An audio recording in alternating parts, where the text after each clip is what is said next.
आज एक बहुत ही वरिष्ठ सांसद जो विपक्ष की तरफ बैठे हैं, वो एक दल के नेता भी हैं। उन्होंने हमसे एक सवाल पूछा। उन्होंने पूछा कि आप कितने सेक्युलर हैं। मैं पूछना चाहती हूं विपक्ष से, खास करके उस नेता से और कांग्रेस पार्टी से, कि धर्मनिरपेक्षता की आड़ में सांप्रदायिक ताकतों के आगे घुटने टेके कांग्रेस पार्टी ने, जिसने 1937 में त्रिदेवी यानी हमारी शक्ति की आवाहन वाले सभी छंदों को बेरहमी से वंदे मातरम से काट दिया, और आप हमसे पूछते हैं कि हम कितने सेक्युलर हैं।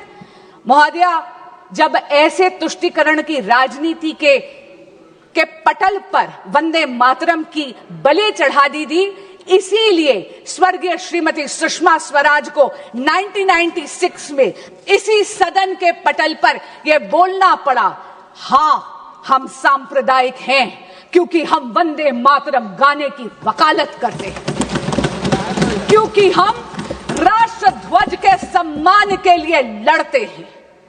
महोदया, ये मोदी का नया भारत है। ये भारत वंदे मातरम के मूल मंत्र को आत्मसात ही नहीं करता, बल्कि ग्राउंड पर उसको चरितार्थ भी करता है। ये मोदी का नया भारत है, जहां पर बिन मांगे मैटरनिटी लीव को 12 से 26 हफ्ते बढ़ा दिया जाता है। ये है वंदे मातरम। ये मोदी का नया भारत है जो नारी शक्ति वंदन अधिनियम पारित कर कर महिलाओं के राजनीतिक सशक्तिकरण के लिए पथ प्रशस्त करता है। ये है वंदे मातरम। ये मोदी का नया भारत है जो आयुष्मान भारत में विश्व की सबसे बड़ी हेल्थ इंश्योरेंस ही नहीं, हेल्थ अश्योरेंस स्कीम देती है। 5 लाख रुपए का मुफ्त इलाज देती है। वे वंदन कार्ड से हमारे वरिष्ठ नागरिकों का भी ख्याल रखती है। ये है वंदे मातरम।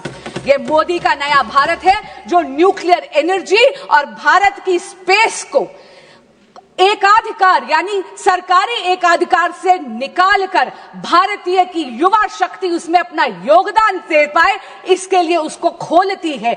ये है वंदे मातरम। ये वंदे मातरम की पराकाष्ठा है कि मोदी के नए भारत में भारत की अर्थव्यवस्था 11वें नंबर से वैश्विक पटल पर 4थे नंबर पर आज आ गई। ये मोदी का नया भारत है जहां पर वंदे मातरम चरितार्थ होता है मेरे देश के युवा के लिए, जहां पर भारत की स्टार्टअप इकोनॉमी वैश्विक पटल पर 3rd लार्जेस्ट इकोसिस्टम बन जाता है। लेकिन आज मेरा मन बहुत व्यथित है। मेरा मन बहुत व्यथित है क्योंकि एक बहुत ही माननीय सांसदा ने यह कहा कि वंदे मातरम की बहस हो रही है। महोदया, शायद मेरी तरह वो भी पहली बार की एमपी है। हम दोनों ने इस सदन में मात्र 12 महीने ही गुजारे हैं। आपके माध्यम से मैं उनको कहना चाहूंगी कि ये चर्चा है जो सकारात्मक होती है, ये बहस नहीं है।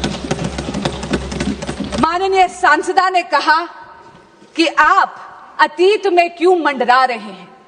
महोदया, मैं आपके माध्यम से कहना चाहूंगी कि जो सभ्यता अपने इतिहास को भुला देती है उसका कोई भविष्य नहीं होता, क्योंकि इतिहास से यदि आप उसकी गलतियों से सीखते नहीं हैं तो इतिहास वो गलतियां आपके लिए दोहराता है। आज उन्होंने कहा कि ये चर्चा एक चुनावी अमले में है क्योंकि उन्होंने बंगाल के चुनाव की बात करी।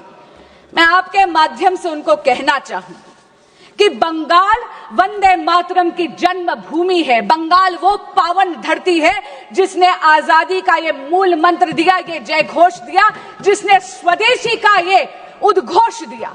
लेकिन आज बहुत गंभीर और चिंताजनक स्थिति में है मेरा बंगाल।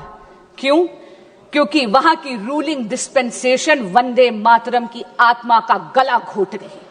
आज राजनीतिक स्वार्थ के कारण राजनीतिक हिंसा बहुत ही गहराई से वहां पर जड़ें पकड़ रही है। पर आपके माध्यम से महोदया, इस सदन को और इस देश को मैं आश्वस्त करना चाहती हूं, भगवा श्री राम का रंग है, भगवा क्रांति का रंग है। मैं आपके माध्यम से सरकार से पूछना चाहता हूं, क्या भगवान श्री राम ने आपको कहा है ये और जनता को अंधेरे में रखिए, बिजली ना दीजिए? ये क्या भगवान श्री राम ने आपको कहा है? ये शिक्षा आपको भगवान श्री राम ने दी है? मान्यवर, मुझे वंदे मातरम आदमी पार्टी की रैलियों में, आम आदमी पार्टी की सभाओं में जब भारत माता की जय और वंदे मातरम जोर जोर से लगाए जाते हैं, किसी दिन लगाने का मन हो तो आ जाना हमारी पार्टी के कार्यक्रम में, आपसे ज्यादा तेजी के साथ वहां पर वंदे मातरम लगाएंगे। सदन में भी लगाना चाहते हो लगाओ। तो आप इन नारों के पीछे, ये नारे देशभक्ति के हैं, ये नारे देश की रक्षा के हैं, ये नारे देश को आजादी दिलाने के लिए हैं, ये नारों के पीछे अपने गुनाहों को छिपाने के लिए नारे नहीं है, मैं कहना चाहता हूं माननीय। और आप क्या कर रहे हैं? आप इन नारों के पीछे अपने गुनाहों और अपराध को छिपाना चाहते हैं। वंदे मातरम का मतलब क्या है? वंदे मातरम का मतलब है मातृभूमि की वंदना। मातृभूमि की वंदना, हम मातृभूमि की वंदना करते हैं, तो आप कैसे मातृभूमि की वंदना कर रहे हैं? अरे 1 रुपए में तो एक आम नहीं मिलता। आपने 1 रुपए में अडानी को 1050 एकड़ जमीन और 10 लाख आम और लीची के पेड़ दे दिए। ये मातृभूमि की वंदना, ये आपकी मातृभूमि की वंदना है। ऑनरेबल मेंबर, आप मातृभूमि को बेचकर मातृभूमि की वंदना कर रहे हैं। ये मातृभूमि की, आज वंदे मातरम पे ही बात करूंगा सर। मातृभूमि की वंदना, मातृभूमि की वंदना हिंदुस्तान के एयरपोर्ट को बेच के नहीं हो सकती। मातृभूमि की वंदना रेल को बेच के नहीं हो सकती, सेल को बेचकर नहीं हो सकती, समुद्री तटों को बेचकर नहीं हो सकती, कोयला और गैस को बेच के नहीं हो सकती, हिंदुस्तान की जमीनों को बेच के नहीं हो सकती। तुम लोग मातृभूमि को बेचने वाले लोग हो, तुम मातृभूमि की वंदना करने वाले लोग नहीं हो। मान्यवर, वंदे मातरम पे ही सुनिए। आज वंदे मातरम के अलावा कुछ बोलूंगा ही नहीं। मातृभूमि की वंदना, इस मातृभूमि की वंदना में जब यहां पे लीडर ऑफ द अपोजिशन बोल रहे थे, मान्यवर, honourable I am not yielding sir, I am not yielding sir, sir I am not yielding sir, I am not yielding sir. जब लीडर ऑफ अपोजिशन बोल रहे थे, ऑथेंटिकेट इट प्लीज देन। जब leader, sir I am not yielding, sir I am not yielding. जब यहां पे leader of opposition बोल रहे थे, नो पॉइंट ऑफ ऑर्डर, खड़गे साहब, उनके मुंह से नो पॉइंट ऑफ ऑर्डर, दलित शब्द निकल गया, दलित शब्द निकल गया। पूरी की पूरी भारतीय जनता पार्टी हाउस में खड़े होकर विरोध करने लगी। दलितों से इतना चिढ़ है आपको?